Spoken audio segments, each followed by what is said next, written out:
Our world runs on data. We generate 2.5 quintillion bytes of data every day. Sending one selfie to a friend on Snapchat requires 1 megabyte of storage. Posting a story on Instagram, much more. But even as the data generation process is accelerating at a breakneck pace, the same cannot be said about the data storage infrastructure. Every year we pay hundreds of dollars to buy cloud storage, and every year we run out of additional space. How then are hundreds of thousands of NFTs, from CryptoPunks to Pixelmons, stored on every single network computer on the Ethereum blockchain? Well, the answer is they are not. At least not always. Welcome to Leapfrog, a channel dedicated to making animated explainer videos, simplifying crypto and decentralized finance. If you're new here, be sure to subscribe and don't miss our future videos explaining the magic behind the scenes of crypto. Before we go into the storage constraints, first let's understand how NFTs work. NFTs are unique digital images that cannot be replicated. If I owned the original Mona Lisa in real life, I would have the only Mona Lisa in the world. Everyone else's copy would be a fake. Similarly, if Mona Lisa were a digital image Van Gogh had created and published on a blockchain, whoever bought it would be the only one who owns the real Mona Lisa digital image. Everything else would be a fake, a copy of the original digital image. But Leapfrog, the images I click are uploaded on my own Instagram account. I own all of them. No, my friend, you don't. The images on your social media or the ones on your Google Drive are stored in the data warehouses of these tech giants like Meta and Google. Yes, you have access to that storage, but you don't exactly own them. Meta and Google own those pictures and they could remove them at their will. If they do so, all your digital memories will disappear from the face of the earth without your consent. This cannot be done if your images are NFTs. That's what makes every NFT unique, or in technical terms, non-fungible. This brings us back to the question of storage. If these images are not stored on the blockchain, where are they really stored? The answer to that is hidden in the technical definition of NFTs. An NFT is a unique digital identifier recorded on the blockchain. Let's break this down with an analogy.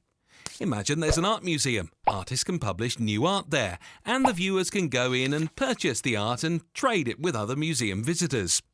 The museum keeps track of all the metadetails related to each piece of art in a record book.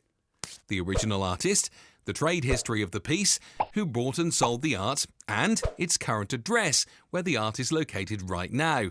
This location could be within or outside of the museum. Now, extrapolating this analogy to our discussion, the blockchain is like the art museum. NFTs are a combination of two parts: the actual art, or the media file, and its metadata, or the record book. When an NFT is purchased, a new record is created in the record book, or the smart contract. This smart contract contains all the metadata for that NFT. It does not contain the actual art itself, but points to the location where it is currently stored, within or outside of the blockchain. Yes, you heard that right.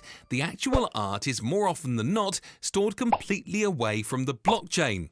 For what it's worth, it could be simply stored in Amazon's AWS servers or a Google Drive somewhere. Because the media files are so large, storing them on every computer on the blockchain would make the chain slow and inefficient.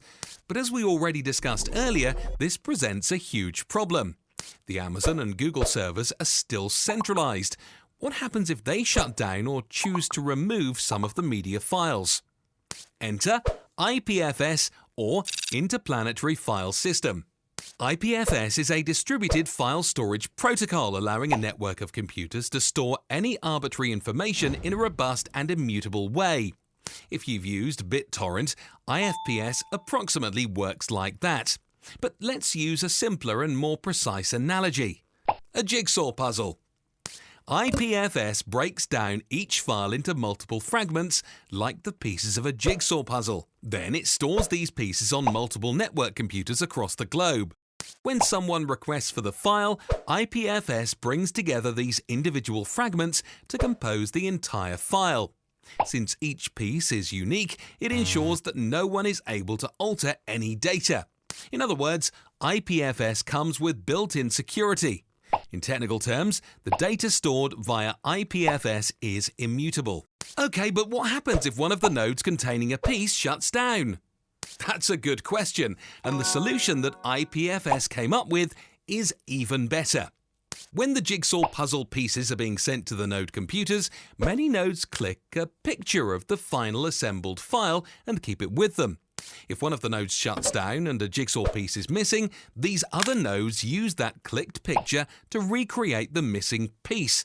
This way, the file remains immutable even if some nodes shut down.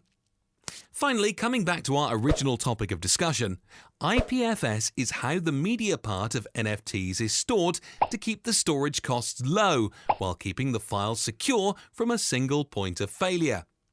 As a closing note, this does not mean NFTs are never stored on-chain. In fact, recently, the actual contents of the NFT have been stored on-chain thanks to both base64 encoding, which is a binary-to-text encoding scheme, and SVG files, which is a file type that achieves superior compression of images by drawing them using math rather than pixel by pixel.